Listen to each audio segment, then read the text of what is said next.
এখানে আছে ডিম, 6টা ডিম নিয়েছি আর এটাতে সেদ্ধ করব। প্রথমে এর ঢাকনটা খুলে নিচ্ছি, স্ট্যান্ডটাও সরিয়ে নিচ্ছি। এখানে অল্প পরিমাণ জল দিয়ে দিচ্ছি, বেশি জল দেওয়া যাবে না। এবার স্ট্যান্ডটা বসিয়ে দিচ্ছি। এবার একে একে এই আন্ডাগুলো এখানে সাজিয়ে দিচ্ছি।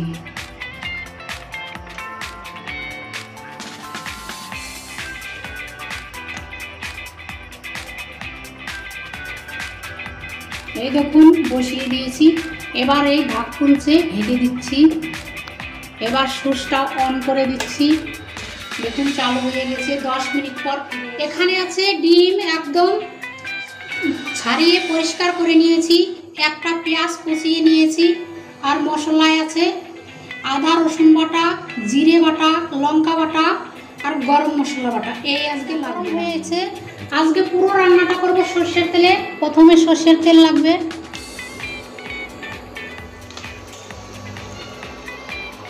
আর এখানে লাগবে হলুদ গুঁড়ো, ঢেলে দিচ্ছি। আর এখানে আছে ডিম, ডিমটা এখন ছেড়ে দিচ্ছি।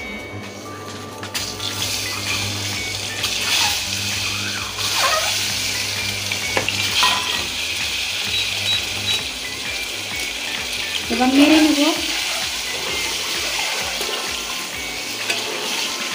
ডিমটা লাল করে ভেজে নেব। দেখুন ডিমটা একদম লাল করে ভেজে নিয়েছি। দেখুন অনেকটা লাল করে ভেজেছি। এবার উঠিয়ে নিচ্ছি।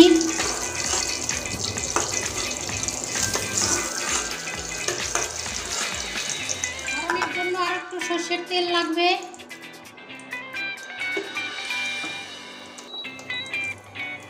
এবার ফোড়নে দিয়ে দেব, এখানে আছে 3টে তেজপাতা দিয়ে দিচ্ছি, একটা শুকনো লঙ্কা,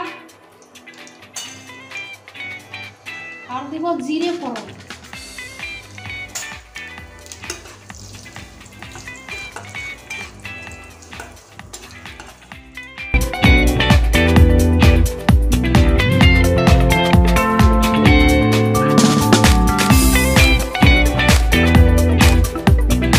এখানে আছে কুচানো পেঁয়াজ, এবার পেঁয়াজটা ঢেলে দিচ্ছি।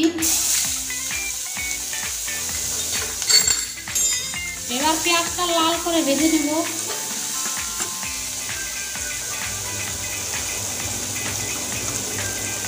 এখানে লবণ আছে, অল্প পরিমাণ লবণ দিয়ে দিচ্ছি।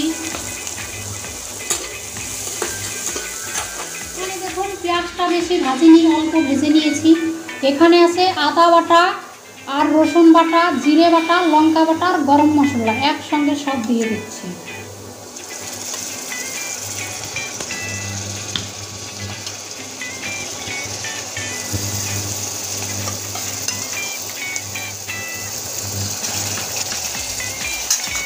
এবার নেড়ে নেব।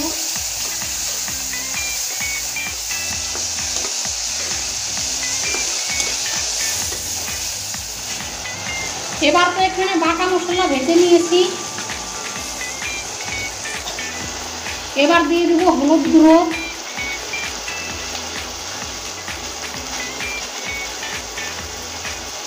আর একটু ধনে গুঁড়ো দিয়ে দিচ্ছি।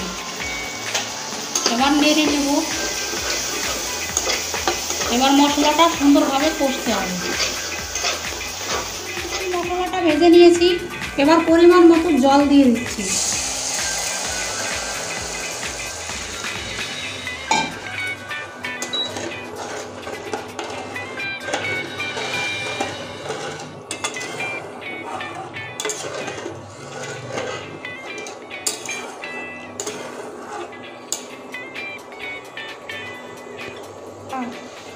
এখানে আছে ভেজে রাখা ডিম, এই ডিমটা এখন দিয়ে দিচ্ছি ঝোলের উপরে ছেড়ে।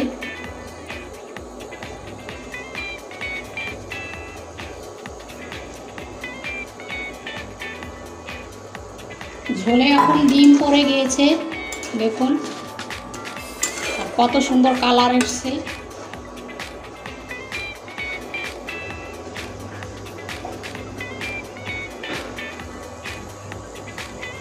এখানে দেখুন ডিমের ঝোলটা হয়ে গিয়েছে, দেখুন কত সুন্দরভাবে কালারও কত সুন্দর এসছে। এবার চুলাটা বন্ধ করে দিচ্ছি।